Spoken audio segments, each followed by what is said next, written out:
Carolina, ¿hay diferencia entre lo que es un mareo y un vértigo? Sí, el vértigo es esta sensación de movimiento que generalmente es rotatoria, o sea, en general o se siente que gira así o gira así o gira así, se viene el techo al piso, los pies se van hacia el techo. Y el vértigo implica siempre una sensación de movimiento generalmente fuerte. Y es Sí, horrible, ¿eh? es horrible, es horrible. La verdad es que lo sufren muchísimo y cuando no lo tuvieron nunca y es el primer episodio, se asustan tanto, aparte de que descontrola el sistema nervioso autónomo, que es el sistema nervioso que actúa por sí solo, digamos, que no lo puedo controlar tanto desde mi pensamiento. A veces si tienen tendencia a ser hipertensos hacen picos de presión o les baja mucho la presión y se desmayan o tienen náuseas y vómitos, porque en ese momento del vértigo inicial la crisis es muy fuerte y los descompensa mucho. Te asusta, ¿eh? Te asusta, te asusta. En general piensan que tienen una ACV, podrían tener una ACV, pero en O sea, general, tienen vértigo y piensan que tienen un accidente claro, cerebrovascular. Y qué lógico. ¿Qué es vas a pensar? lógico. Si no tenés, ¿qué vas a pensar? Sí, es Sí. lógico. Lo que pasa es que el 70% de estos síndromes vertiginosos son periféricos, son de oído y no son por accidentes cerebrovasculares. Entonces la mayoría son originados en el oído interno. Se produce cuando repentinamente deja de funcionar o se irrita uno de los oídos y hay una diferencia entre lo que siente un oído respecto al otro generada rápidamente. ¿Qué porcentaje dijiste puntualmente? 70% son periféricos. Periféricos. O sea, Ujú. de golpe Son de oído, claro. estás normal y de golpe te empieza a dar vuelta todo. Ujú.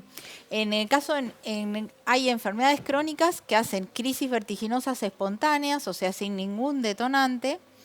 Y después, aparte, está la causa más frecuente de vértigo, que era el vértigo posicional que decíamos recién, que aparece ante un cambio repentino de posición de la cabeza respecto al eje de gravedad, porque se desprendieron estos calculitos de calcio que tiene el oído, que se llaman otolitos.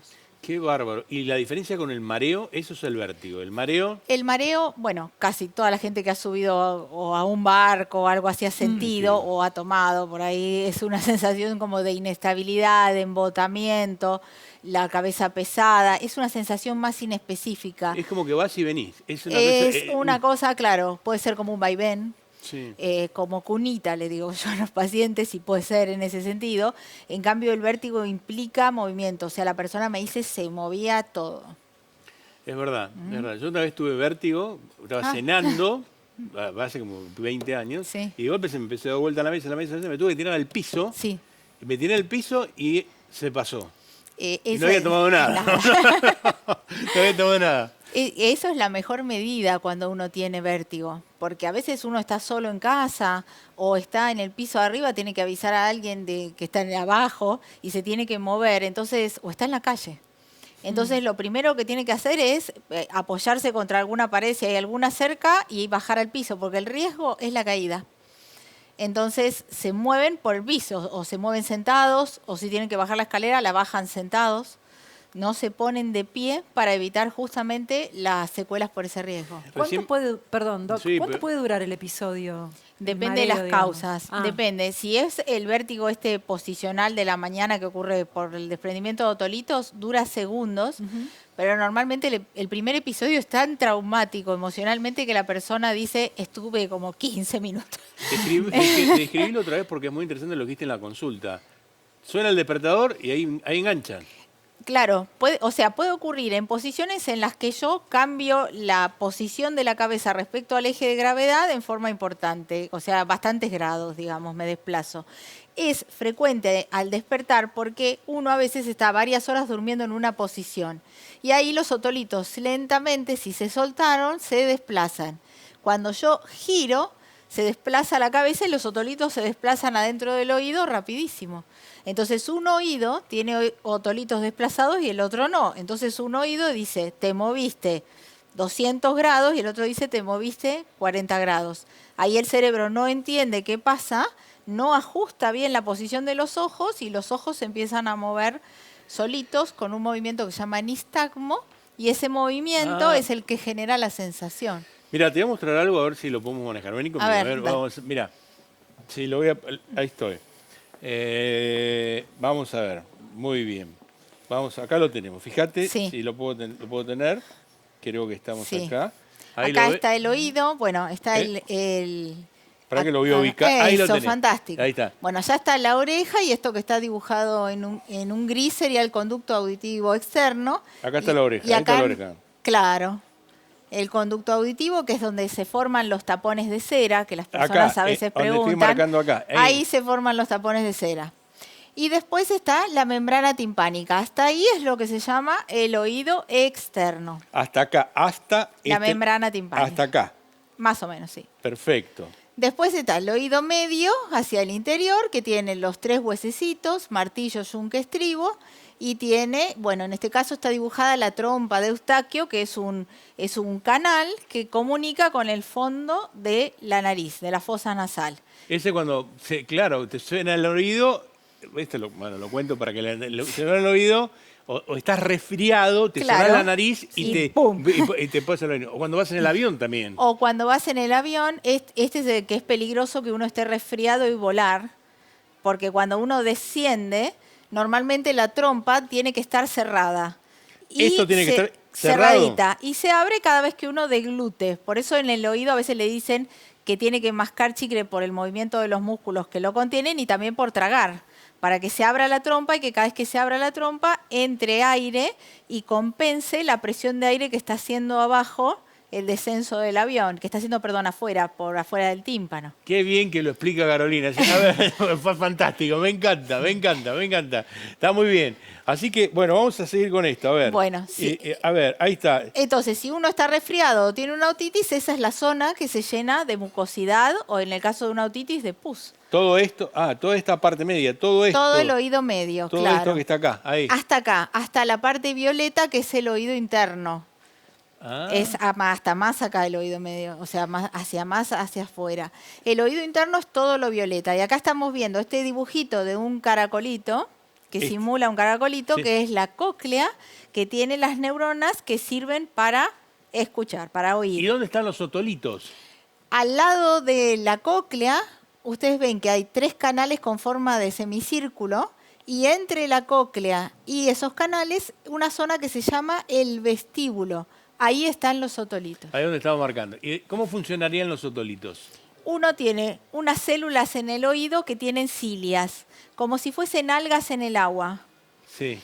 Esas algas, las cilias, tienen una parte de las cilias que está embebida en una malla, que es como si fuese una red de pescadores en 3 dimensiones, como una gelatina, que contiene el extremo de las cilias. Y arriba están los otolitos.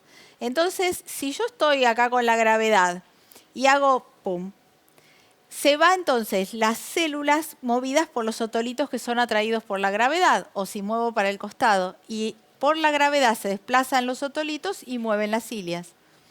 ¿Y cuál sería su función puntual? Sentir la gravedad de la Tierra, sentir las aceleraciones lineales. Por ejemplo, cuando me agacho me pongo de pie, subo en un ascensor, me siento en la silla, me pongo de pie, me acuesto de costado, voy en el subterráneo y acelera de costado. Estos receptores sienten como los movimientos más lentos y todas las posiciones respecto a la gravedad. Son acelerómetros. Ahí los tenés. Exacto. Entonces, estas cilias son estas prolongaciones que tienen las células del oído y están embebidas en una gelatina que en la parte más superior tiene otolitos. A la señora que se levantó de la cama, fue a apagar el despertador y se mareó, ¿qué le falló acá? Que estos otolitos, algunos se soltaron y entraron en esos canales semicirculares que hoy veíamos. Para que lo voy a poner en su lugar otra vez. Ahí está. Se corrieron del lugar, claro, se corrieron de ese lugar y entraron en esos canales que parecen un semicírculo. Esos no tienen otolitos y sirven para sentir los movimientos de la cabeza en ángulo y los movimientos rápidos de la cabeza. Por ejemplo, cuando hago así, cuando voy a bailar, cuando digo así que sí, cuando digo que no, ahí eso lo sienten esos otros canales semicirculares. El oído interno es tan perfecto para el equilibrio, tiene 5 receptores en cada oído y sentimos los movimientos en todos los planos, rápidos y lentos, a través de estos sensores. Decime, ¿no estás pensando lo mismo que yo? Qué maravilla es el cuerpo humano. Vos podés decir, si crees en Dios, es obra de Dios. Y si no crees en Dios, decís, bueno, pasaron 30.000 millones de años, se maceró un montón de partículas y apareció esto con bacterias que le agregamos. Increíble, increíble. A mí me encanta lo que es todo terreno porque es tan preciso. O sea, que vos movés, la señora se le fueron del lugar los otolitos. Sí. ¿Lo puedo volver? Te voy a ver a vos. ¿Lo puedo poner en su lugar? Sí, porque nosotros, ¿qué hacemos? Hacemos unas maniobras de provocación, se llaman. Entonces, por ejemplo, la persona está sentada en la camilla y lo movemos rápido hacia un costado y vemos en qué movimiento hace el ojo. El ojo se va a mover en el movimiento del plano del canal semicircular en el que entraron los otolitos. Y entonces, viendo el ojo, yo sé dónde se corrieron. Y en base a eso hago la maniobra. A ver, lo quiero aprender bien, lo quiero aprender bien. A ver, Está buenísimo. quiero aprenderlo bien, a ver cómo es. Sí. Lo levantás al paciente, ¡bomba! Lo levantas acá, sí. El paciente lo levanto, le pongo la cabeza en una posición especial y le digo, bueno, ahora se va a acostar y aunque se maree, deje los ojos abiertos, porque yo voy a ver en los ojos dónde están los otolitos en el oído.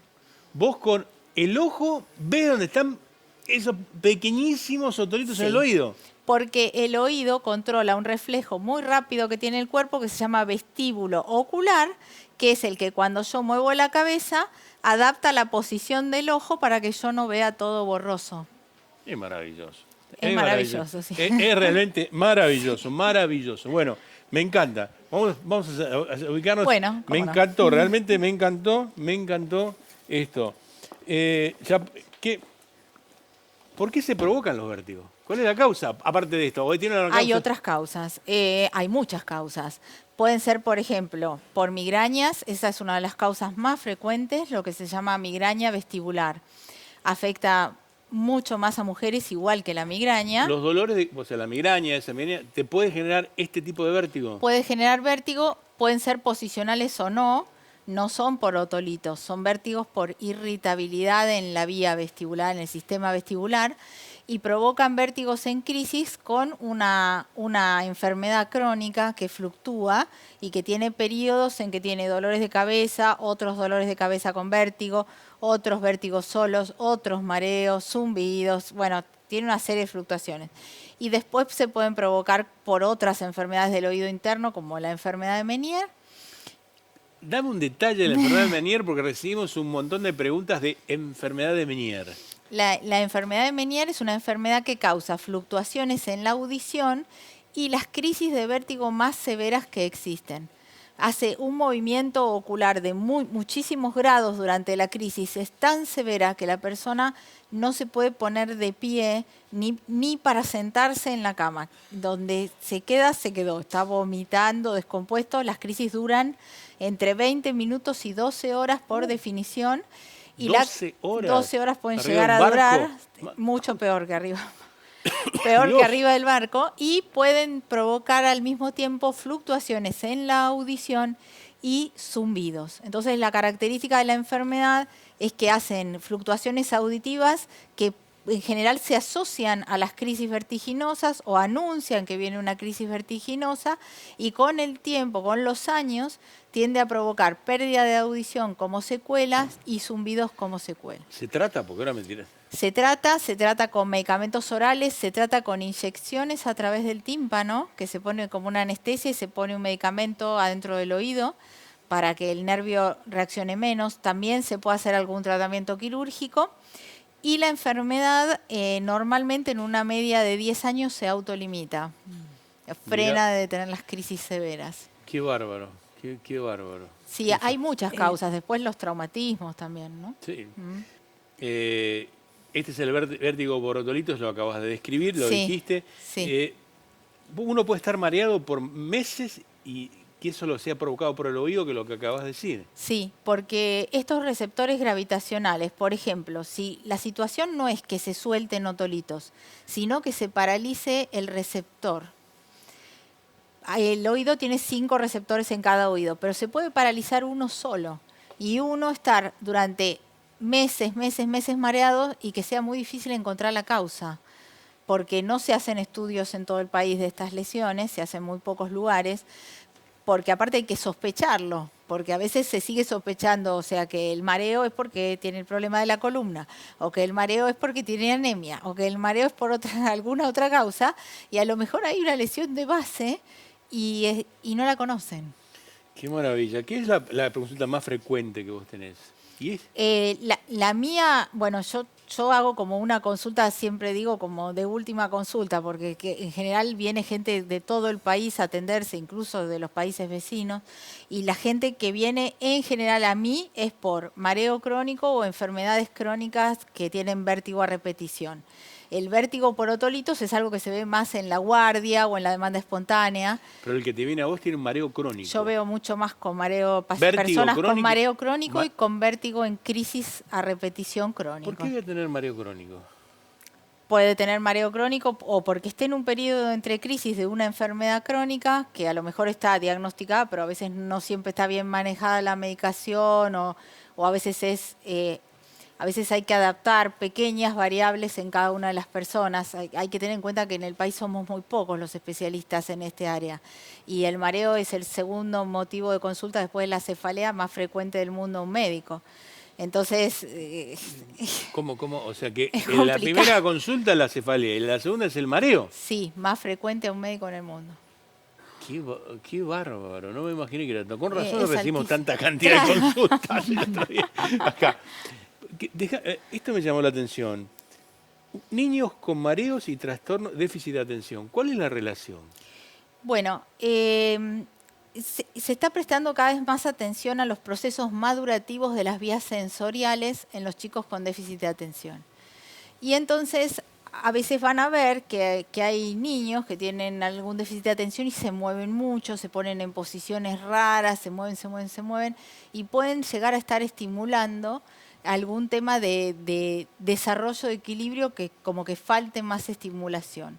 Yo veo que hay poco, como decir, la evaluación de los niños recién nacidos y los niños pequeños respecto a equilibrio no se hace tan frecuentemente acá en el país. Y me parece que vamos a tener que prestar un poco más de atención a eso. Antes hay muchas cosas, ¿no? Traumatismo de cráneo también lo ves, eso lo Sí. veo muchísimo. Sí. Fútbol, rugby.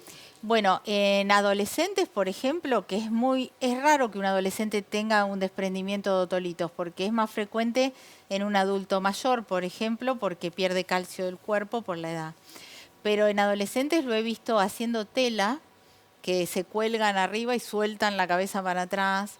Después he visto lesiones practicando yoga en posiciones invertidas que se mantienen en esa posición y retienen el aire un ratito y dañan. En yoga lo viste, mirá vos. Sí, en yoga, en CrossFit, haciendo abdominales intempestivos. A algún paciente mío ha estallado una parte del oído interno, hizo una fístula con un vértigo severísimo.